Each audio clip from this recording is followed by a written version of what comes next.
istrinya dan anak-anaknya, kemudian dia menyuruh budaknya untuk menjadi imam. Ini dalil yang dijadikan dalil oleh para ulama bahwasanya boleh sholat id di rumah. Adapun bagaimana cara pelaksanaannya, secara umum pelaksanaannya sama saja. Tidak ada bedanya kita sholat id di rumah dengan sholat id di lapangan. Bedanya kalau di rumah kita tidak melaksanakan khutbah, itu saja.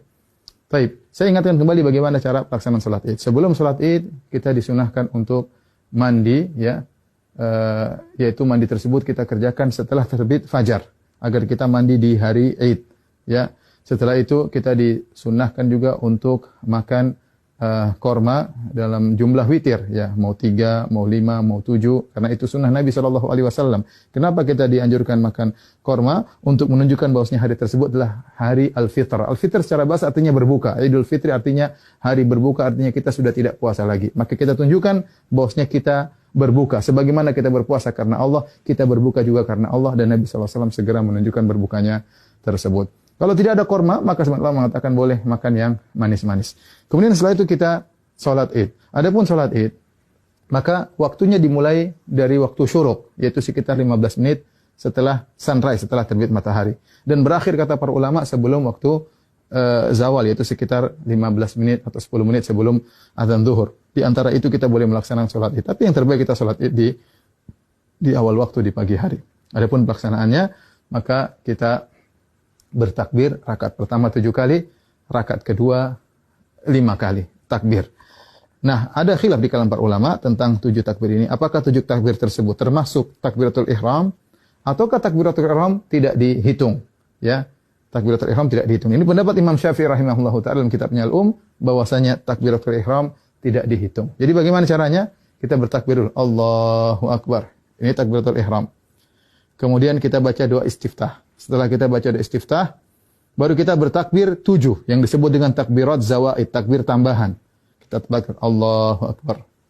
Allahu Akbar. Nah, apakah di antara takbir ini ada doa khusus? Tidak ada dalil, ya, dari Nabi SAW.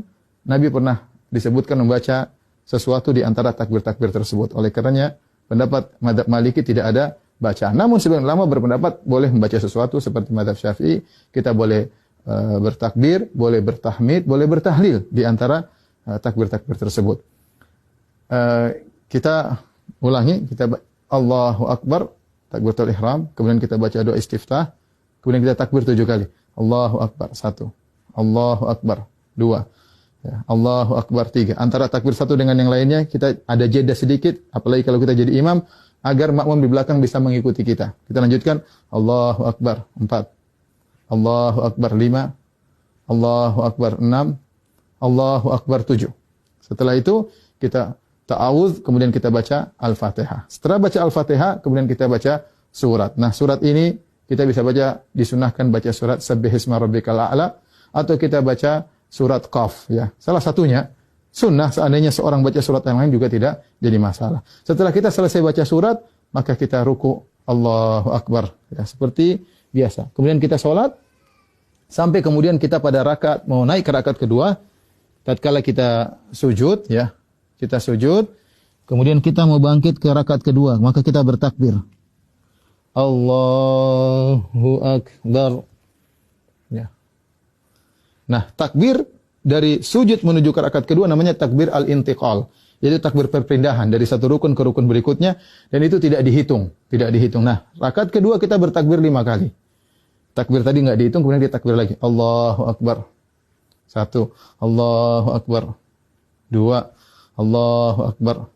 3, Allahu Akbar. 4, Allahu Akbar. 5. Kemudian kita baca Al-Fatihah dengan jahar. Kemudian setelah itu kita baca surat, disunahkan kita baca surat Al-Ghasyiyah, atau kita baca surat Qaf, surat Al-Qamar, kita baca surat Al-Ghasyiyah, atau kita baca surat Al-Qamar. Kalau tidak, kita baca surat yang lain, tidak jadi masalah. Kemudian kita selesaikan sholat kita. Nah, setelah sholat, apakah ada khutbah? Jawabannya, Anas bin Malik ketika mengumpulkan anak dan istrinya, beliau tidak berkhutbah. Oleh karenanya, asalnya kita tidak berkhutbah. Namun sebagian ulama seperti Ibn Qasim dari mazhab Maliki mengatakan jika berkumpul banyak orang, maka ada yang berkhutbah, maka itu baik. Tidak mengapa, tidak terlarang. Ya. Demikian tata cara singkat ini, semoga bermanfaat bagi kaum muslimin. Semoga Allah menerima ibadah kita. Wabillahi taufiq. Assalamualaikum warahmatullahi wabarakatuh.